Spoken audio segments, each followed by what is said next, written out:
Hi అండి, అందరికీ నమస్కారం. పొద్దున్నే ఫ్యామిలీతోని గుంజేడు ముసలమ్మ తల్లి దగ్గరికి వచ్చేసినాం. ఎందుకంటే మొక్కుంది, పిల్లల పుట్టెంటుకలు ఇక్కడే తీసిన అమ్మవారిని మొక్కుకున్నాను. గత 20 సంవత్సరాలుగా మేము గుంజేడు ముసలమ్మ తల్లి దగ్గరికి వస్తున్నాను. ఇంతకు ముందుకైతే ఇక్కడ రోడ్డు కూడా సరిగా లేదు.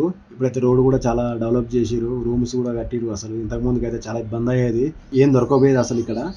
ఇప్పుడైతే ఇక్కడ ఏమైనా మర్చిపోయినా కూడా మనకి ఇక్కడ దొరుకుతాయి. మనకి షాప్స్ ఉన్నాయి, వాటర్ కూడా దొరుకుతున్నాయి, వాటర్ ప్లాంట్ కూడా పడ్డది, నీళ్లు దొరుకుతాయి, మినరల్ వాటర్ దొరుకుతున్నాయి. చిన్నపాటి ఫంక్షన్ కూడా చేసుకోవచ్చు ఇక్కడ.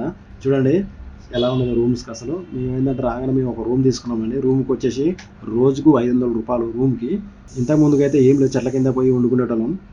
కానీ ఇప్పుడైతే రూమ్స్ కట్టిరు కొత్తగా, చాలా బాగున్నది. అసలు ఇంతకుముందు నీళ్ళు అయితే వేరే కాలువలో తీసుకునేటోళ్ళం, కింద కాలువ ఉండేది, కాలువలో పోయి తీసుకొచ్చేటోళ్ళం. ఇప్పుడైతే మనకి ట్యాంక్ ద్వారా నీళ్ళు వస్తున్నాయి, డైరెక్ట్ మన రూమ్ దగ్గరికి నీళ్ళు వస్తున్నాయి. అసలు ఏం ఇబ్బంది లేదు. అసలు అరేంజ్మెంట్స్ అయితే చాలా బాగున్నాయి ఇక్కడ గుంజేడు ముసలమ్మ కాడ. చాలా డెవలప్ చేసిరు, అసలు ఇంకా డెవలప్ చేస్తారంట. మనకి ప్రోగ్రామ్ లేట్ అవుతుంది కాబట్టి 10-11 అవుతుంది కాబట్టి మనోళ్ళు టిఫిన్ చేసేస్తారు. గుంజేడు ముసలమ్మ జాతర ఏంటంటే ప్రతి శుక్రవారం ఆదివారం జరుగుతుంది. చాలా ఫేమస్ మా ఏరియాలో. గుంజేడు ముసలమ్మ తల్లి అంటే చాలా ఫేమస్. గుంజేడు ముసలమ్మ తల్లి తెలియని వాళ్ళు ఉండరు ఈ ఏరియాలో. ఎందుకంటే గత 20 సంవత్సరాలుగా మేము వస్తున్నాము మా ఫ్యామిలీతో. నా వీడియో కనుక మీకు నచ్చినట్లయితే లైక్, షేర్, సబ్స్క్రైబ్ చేసుకోండి ఫ్రెండ్స్. Thank you.